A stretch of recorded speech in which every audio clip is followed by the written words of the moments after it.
চিন্তা করি যে এই লোকের কলিজা কত বড়।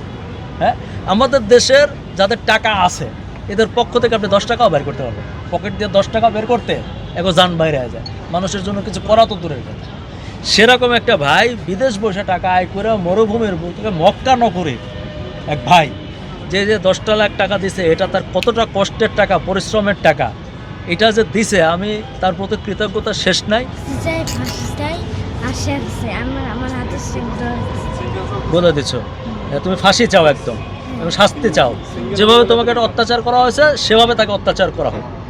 আমি নিজের হাতে গায়ে স্যাপ দিয়ে দিই কেমন থেকে।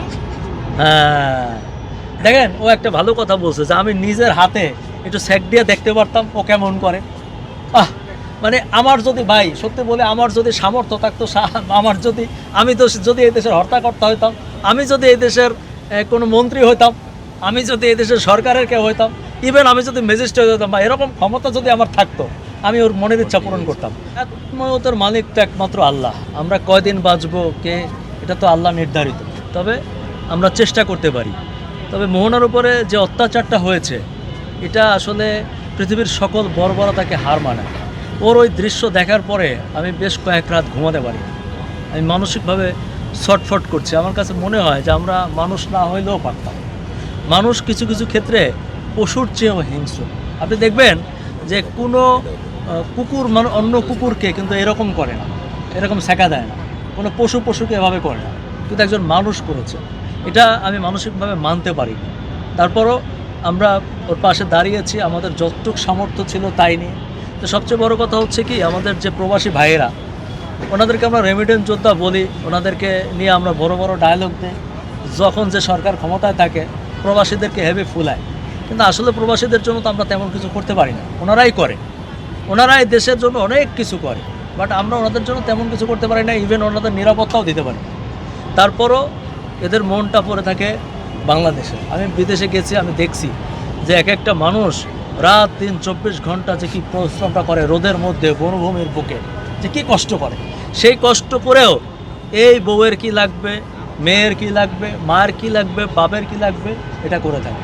ইভেন এদেশের মানুষ কে কোন কষ্টে আছে তার পাশে দাঁড়াবে।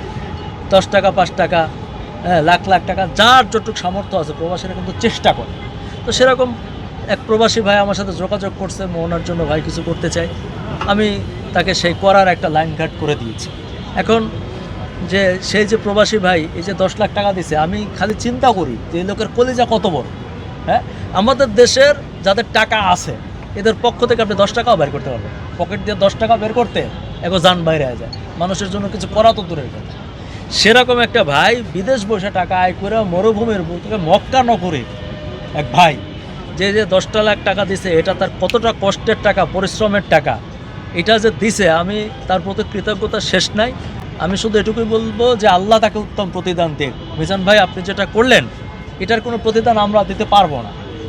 আল্লাহ আপনাকে উত্তম প্রতিদান দেখ। আল্লাহ আজকে একটা সন্তানের বিনিময়ে আপনার যে 3টা কন্যা সন্তান আছে, আল্লাহ তাদেরকেও সুখ শান্তি দান করুক এবং এহকাল ও পরকালে শান্তি দান করুক। আমি দোয়া করি।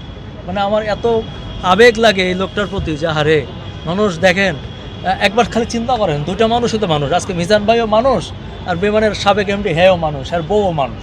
কিন্তু মানুষের পার্থক্য দেখেন, মানুষের পার্থক্য কোথায়? মানুষের পার্থক্য হচ্ছে মানবিকতায়, মানসিকতায়। কথায় আছে না, মানুষ যদি সে না হয় মানুষ, দানব কখনো হয় না মানুষ। মানুষকেই মানুষ হতে হবে। আমরা চেয়েছি তোমাকে যেভাবে পোড়া দিয়েছে, খুন্তি পোড়া, বিমানের এমডি, তার স্ত্রী এবং ওই পরিবারের যারা যারা তোমাকে নির্যাতন করছে, আমরা এখনও ফাইট করে যাচ্ছি। আমি জানি না এই ফাইট করতে গিয়ে আমাদের কতদূর পরিণতি ভোগ করতে হবে বা কতদূর পারবো, কিন্তু আমরা এখনও চাই যে তাকে খুন্তি পোড়া দেওয়া হোক। তুমি একটু বলো তো, তুমি কি চাও?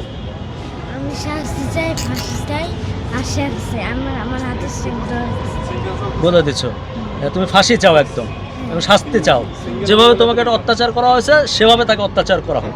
আমি নিজের হাতে গায়ে স্যাপ দিয়ে দিই কেমন থেকে। হ্যাঁ, দেখেন ও একটা ভালো কথা বলছে যে আমি নিজের হাতে একটু স্যাক দিয়ে দেখতে পারতাম ও কেমন করে। মানে আমার যদি ভাই সত্যি বলে আমার যদি সামর্থ্য থাকতো, আমি তো যদি এই দেশের হর্তাকর্তা হইতাম, আমি যদি এই দেশের কোনো মন্ত্রী হইতাম, আমি যদি এই দেশের সরকারের কেউ হইতাম, ইভেন আমি যদি ম্যাজিস্ট্রেট হতাম বা এরকম ক্ষমতা যদি আমার থাকতো, আমি ওর মনের ইচ্ছা পূরণ করতাম। ওই মোহনা ও যা যা চাইছে আমি সব শুনছি। ও বলছে ও মাদ্রাসায় পড়বে, আমি বলছি পড়াবো।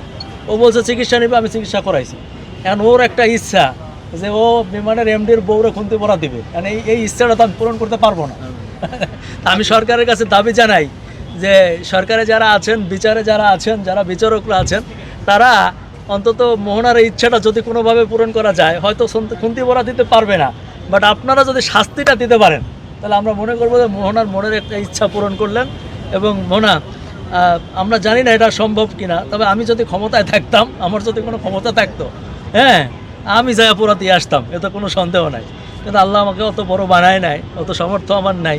আমি দাবি তুলতে পারি, আমরা সরকারের কাছে দাবি করলাম এই বিমানের এমডি যারা যারা জেলে আছে তারা যেন জামিন না পায়, হ্যাঁ, তাদের যেন জেল হয়, তাদের যেন ফাঁস হয়, তাদের যেন যত যত নারী নির্যাতন, শিশু নির্যাতনের যে দায়ে তাদের যত বাংলাদেশি দ্বন্দ্ববৃত্তি যা আছে, তারা যেন পুঙ্খানুপুঙ্খ পালন করে, তাই না? আমাদের দেশে ভালো কাজ করতে গেলে হুমকি ধামকি তো আসবেই। আর আমাদের দেশে ওই যে আমি প্রায় একটা কথা বলি যে সকল খারাপ কাজগুলো দুর্ভাগ্যজনক হলেও যে শিক্ষিত লোকজনগুলোই বেশি করে। এখন যারা শিক্ষিত, যারা প্রভাবশালী, এদের তো ক্ষমতার শেষ নাই, তো এদের পক্ষ থেকে প্রেশার তো থাকবেই। প্রেশার আছে, বরাবরই ছিল, এখনও আছে, কিন্তু এর মধ্যেই আমি আমার কাজগুলো করে যাচ্ছি। তবে আমার উপরে মানুষের দোয়া আছে বলে আমি বিশ্বাস করি, এবং আল্লাহ আমাকে সহযোগিতা করে, এর জন্য